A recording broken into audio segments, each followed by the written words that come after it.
আমরা একটা বিষয় স্পষ্টভাবে জানিয়ে দিতে চাইছি যে দীর্ঘ 7 বছর ধরে আমরা চাকরি করছি, আমাদের বিরুদ্ধে কোনো রকম অভিযোগ নেই এবং তারপরেও আমাদের যে চাকরিটা গেল সেখানে আমাদের মূল দায়ী স্কুল সার্ভিস কমিশন এবং রাজ্য সরকার।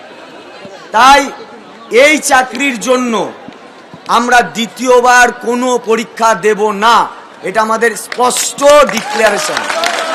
পরীক্ষা দেব না। অনেকে আবার আমাদেরকে টিপ্পণী করছে কেন দেবেন না, পরীক্ষা দিয়ে পাস করতে কি অসুবিধা? তাহলে সবার আগে তো যে দপ্তরে আমরা আছি সেই দপ্তরের মন্ত্রী সহ মুখ্যমন্ত্রী সহ যত পার্লামেন্ট বিধানসভায় যারা যারা এখন গিয়েছে তাদের সবাইকে যোগ্যতার পরীক্ষা দিতে হবে এবং তাদের প্রত্যেককে নতুন করে নির্বাচিত হতে হবে।